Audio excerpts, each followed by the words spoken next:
Hello everyone, welcome to my channel chemistry lover में आपका बहुत बहुत स्वागत है। तो आज का हमारा टॉपिक है केमिस्ट्री लवर नहीं, पेरिसाइक्लिक रिएक्शन।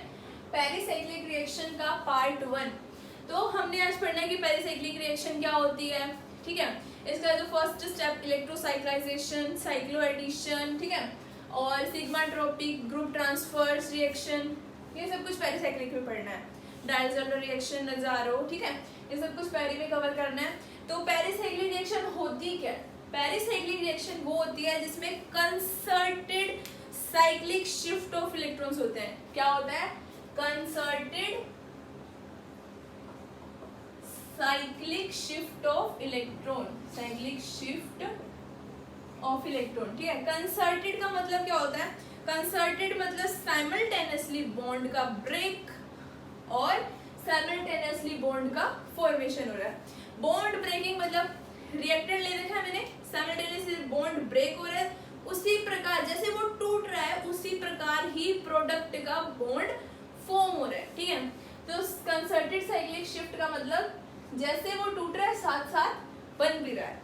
तो ये होती है पेरिसाइक्लिक रिएक्शन। तो इसकी कुछ कैरेक्टरिस्टिक्स होती है पेरिसाइक्लिक रिएक्शंस की। क्या होती है?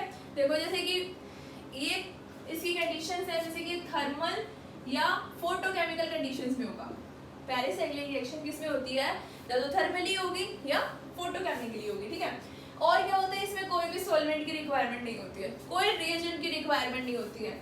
नो सॉल्वेंट, सॉल्वेंट नहीं चाहिए और कोई रिएजेंट नहीं चाहिए। क्या चाहिए? या तो थर्मल या फोटोकेमिकल। ठीक है, और स्टीरियो स्पेसिफिक होती है रिएक्शन। स्टीरियो स्पेसिफिक होगी, कोई भी रिएजेंट नहीं बनता है, ना कोई कार्बोकैटायन, कोई कार्बोनाइन, कोई फ्री रेडिकल, ऐसे इंटरमीडिएट पेरिसाइक्लिक रिएक्शन में नहीं बनते हैं। ठीक है, इसका हमें ध्यान रखना है। और आगे देखते हैं इलेक्ट्रोसाइक्लाइजेशन। कंसर्टेड का मतलब समझ आ गया ना, साइक्लिक शिफ्ट ऑफ इलेक्ट्रॉन्स। कोई सॉल्वेंट की जरूरत नहीं, रिएजेंट की जरूरत नहीं। क्या है ये? स्टीरियो स्पेसिफिक है और क्या है? थर्मल या फोटोकेमिकल कंडीशन में होता है। देखो अब इलेक्ट्रोसाइक्लाइजेशन। इलेक्ट्रोसाइक्लाइजेशन का मतलब क्या होता है कि एक डबल बॉन्ड के कोस्ट पर एक सिग्मा बॉन्ड बनता है। मतलब एक डबल बॉन्ड की कोस्ट पे एक सिग्मा बॉन्ड बनता है। अभी बता देती हूँ क्या होता है। उससे पहले एक चीज देख लो, क्या? Molecular representation. जैसे कि मान लो इथीन है, CH2 डबल बॉन्ड CH2। क्या है ये? थी 2 इलेक्ट्रॉन है, 2 इलेक्ट्रॉन है ना, इसमें 2 इलेक्ट्रॉन दिख रहा है मुझे तो।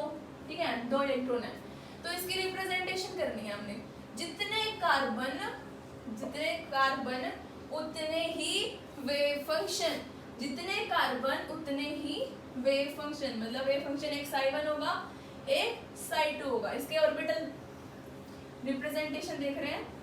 ठीक है, पॉजिटिव पॉजिटिव, नेगेटिव नेगेटिव। ये क्या है? psi1, psi2 क्या होगा? एक पॉजिटिव एक नेगेटिव।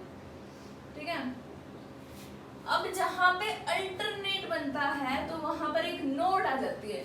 क्या आ जाती है? नोड का मतलब होता है probability of finding electron is 0।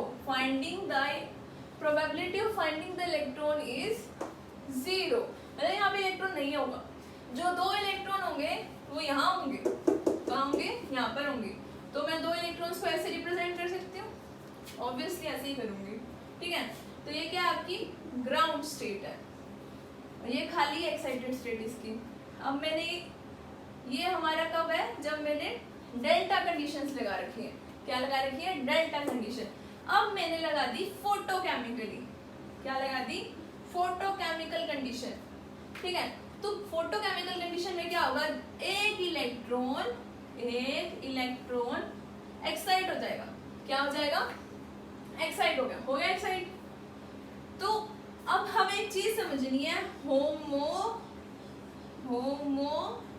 और लूमो।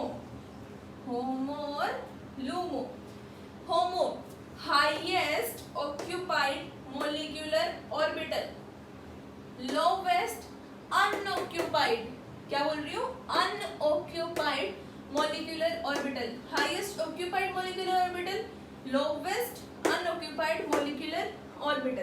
तो देखो ये क्या है, ऑक्यूपाइड है ना, यहाँ पर तो कुछ नहीं है तो ये अनऑक्यूपाइड होगा, और ये क्या है, ऑक्यूपाइड, तो ये क्या है हमारा होमो, क्या है होमो, और ये क्या है लूमो, ठीक है। उसी प्रकार यहाँ पर हाईएस्ट ऑक्यूपाइड ये नहीं होगा, यहाँ पर है ना इलेक्ट्रॉन, इसलिए ये क्या है हाईएस्ट ऑक्यूपाइड मॉलिक्यूलर ऑर्बिटल इस केस में, ठीक है, फोटोकेमिकल के केस में। अब बात आती है सिमेट्रिक की। यहाँ पे सिमेट्री कहाँ पर है, अगर मैं यहाँ पर एक प्लेन पास कर दूं, प्लेन मान लो मैंने यहाँ पर एक शीशा पास कर दिया, मतलब यहाँ से मिरर ठीक है पास कर दिया, तो यहाँ पे मैंने मिरर लगा दिया। अब ये यहाँ पर मिरर लगाया, मान लो मेरे आगे लगा दिया, यहाँ मिरर लगाया, मेरी यहाँ पर मिरर इमेज क्या होगी, ऐसे ही होगी ना, मेरे यहाँ पर मिरर इमेज क्या होगी, ऐसे होगी, तो इसकी यहाँ मिरर इमेज क्या होगी, ऐसी होगी। तो ये मिरर क्या है, सिमेट्रिक, यहाँ पर मैं लिख देती हूँ एम मतलब मिरर सिमेट्रिक, एस मतलब सिमेट्रिक है। अब यहाँ पर देखिए इस केस में मैंने मिरर लगाया, तो ये क्या सिमेट्रिक है, क्या ये जो ये चीज है वो यहाँ पर वही है क्या, सिमेट्रिक नहीं है, ठीक है, तो ये क्या है एंटी सिमेट्रिक। अब बात करते हैं C2 एक्सिस। C2 एक्सिस ये आप याद करना है तो ऐसे भी कर सकते हैं, अगर मिरर सिमेट्रिक है तो C2 क्या होगा, ये एंटी सिमेट्रिक होगा, ये सिमेट्रिक होगा, ठीक है। नहीं अगर याद होता है ऐसा ट्रिकी, तो देखो यहाँ से C2 एक्सिस पास करो, C2 में 180 डिग्री पे रोटेट कर दो, 180 पे रोटेट करोगे तो सेम रिप्रेजेंटेशन आ जाए, तो सिमेट्रिक, यहाँ आए तो एंटी सिमेट्रिक।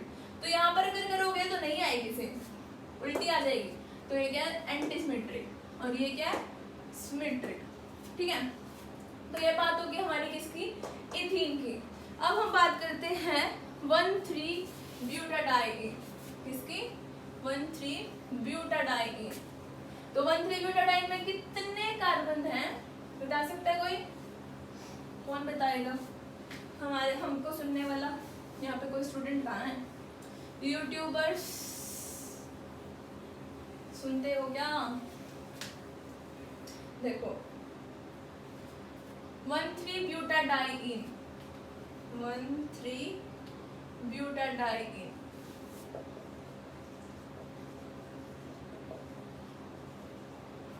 कितने कार्बन है, ब्यूट मतलब 4 कार्बन है, तो 4 क्या बनेंगे, वेव फंक्शन बनेंगे, मतलब psi1 होगा, psi2 होगा, psi3 होगा, psi4 होगा, मतलब 4 रिप्रेजेंटेशन होंगे।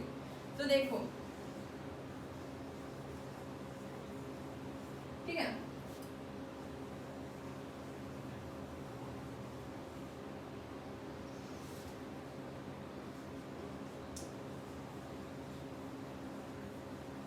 इसकी भी ट्रिक बताती हूँ कि कैसे आप बनाएंगे, ठीक है, ये कैसे बना सकते हैं आप,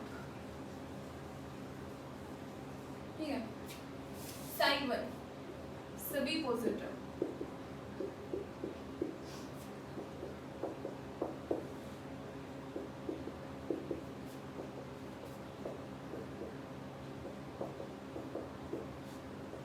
अल्टरनेट पोजीशन, तो ये तो याद कर सकते हो, सारे सेम आएंगे, ये सारे अल्टरनेट आएंगे, ठीक है।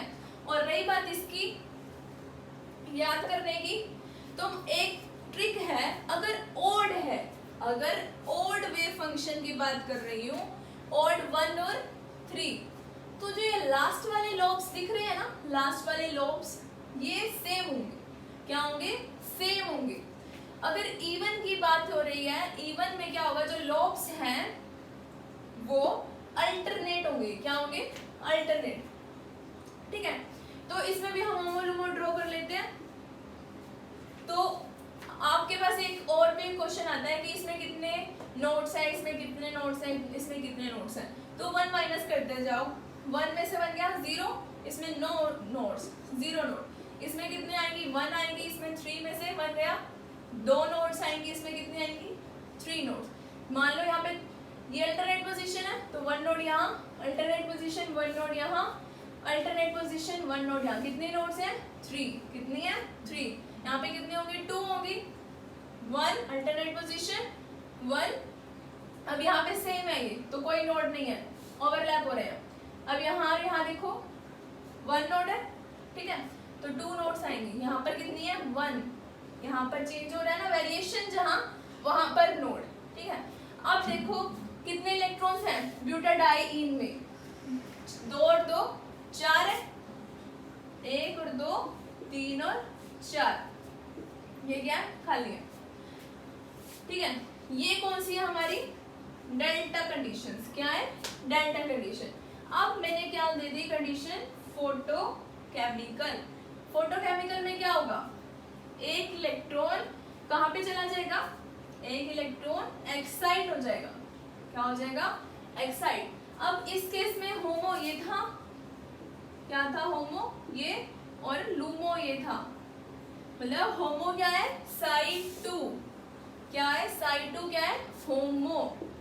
और in case of photochemical condition HOMO क्या हो गया, साइड 3। क्या हो गया, साइड 3, ठीक है। तो ये बात याद रखनी है। अब हम बात करते हैं इलेक्ट्रोसाइक्लाइजेशन रिएक्शन की। इसकी कहते हैं इलेक्ट्रोसाइक्लाइजेशन रिएक्शन। मतलब एक डबल बॉन्ड की कोस्ट पे क्या बन रहा है हमारा, सिग्मा बॉन्ड। एक डबल बॉन्ड की कोस्ट पे क्या बनता है, सिग्मा बॉन्ड।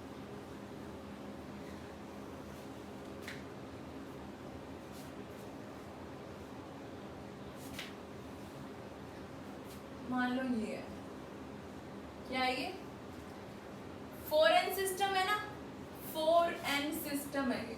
क्या है, 4n सिस्टम। अब यहाँ के लॉब्स ऐसे हो गए। अब मैंने इसको डेल्टा कंडीशन दे रखी है। क्या दे रखी है, डेल्टा कंडीशन। अभी हमने पढ़ा है 1,3 ब्यूटाडाइईन में इसका होमो क्या था, डेल्टा कंडीशंस में क्या था, साई 2 था। अगर वैसे भी ना याद रहे, 2 है ना, 2 मतलब इवन है ना, इवन है तो लॉब्स क्या आएंगे, सेम या डिफरेंट। क्या आएंगे, डिफरेंट। अब इस क्वेश्चन को करने से पहले 2 चीजें देख लो, कॉन रोटेशन और डिसरोटेशन। कॉन रोटेशन और डिसरोटेशन। कॉन रोटेशन का मतलब होता है दोनों या तो क्लॉकवाइज होंगे, मतलब डायरेक्शन तो जहां पे हम रोटेट कर रहे हैं वो दोनों क्या होंगी, या तो क्लॉकवाइज होंगी या फिर एंटी क्लॉकवाइज। मतलब अगर ये भी क्लॉक है तो ये भी क्लॉक होगी, ये अगर एंटी है तो ये भी क्या होगी, एंटी होगी। डिसरोटेशन में क्या है, एक अगर क्लॉकवाइज है तो दूसरे ने उल्टा ही चलना है, एंटी क्लॉक होगा, ठीक है। तो ये क्या है, डिसरोटेशन। ये दोनों क्या है, कॉन रोटेशन। इस प्रकार होता है, याद रहेगा। कॉन मतलब दोनों या तो क्लॉक होंगी या दोनों एंटी क्लॉक। डिसरोटेशन में एक अगर क्लॉक है तो दूसरा एंटी क्लॉक होगा, ठीक है। अब ये था 2 मतलब इवन मतलब ऑर्बिटल्स क्या आएंगे, एक पॉजिटिव है तो दूसरा नेगेटिव होगा, ठीक है। Delta condition. अब देखो, अब मैंने क्या कर दिया, कॉन रोटेशन लगा दी। मानो एक बार मानते हैं कि मैंने कॉन रोटेशन किया। कॉन रोटेशन मतलब क्लॉकवाइज है अगर ये, तो ये भी क्या, क्लॉकवाइज। क्लॉकवाइज ऐसे होता है, एंटी क्लॉकवाइज ऐसे होता है। तो मैंने क्या किया, क्लॉकवाइज। क्या किया, क्लॉकवाइज, रोटेट कर दिया, ठीक है। रोटेट करने के बाद यहाँ लिख रही हूँ, रोटेट करने के बाद ये पॉजिटिव अगर ऐसे इसके साथ ही एरो के साथ ही देखो, ऐसे ऐसे रोटेट करके आएगा तो नीचे इस साइड आएगा ना, इस साइड आएगा। अब देखो ये एरो के साथ ही देखना है, ये ऐसे एरो जा रहा है क्लॉकवाइज, ये पॉजिटिव ऐसे जा रहा है एरो के साथ, तो इधर आएगा ना, किधर आएगा, ऐसे हो जाएगा ये पॉजिटिव पॉजिटिव। इसे बोलते हैं अलाउड इंटरेक्शन। क्या बोलते हैं? अलाउड इंटरेक्शन, मतलब यहाँ बॉन्डिंग हुई है, ठीक है, अलाउड इंटरेक्शन। क्या बोलते हैं? Allowed interaction. हैंड राइटिंग थोड़ी वो है, एडजस्ट करना। अब देखो, अब मैंने की क्या किया, डिसरोटेशन। अब यहाँ पे मैं लिख देती हूँ 4n डेल्टा कोन रोटेशन।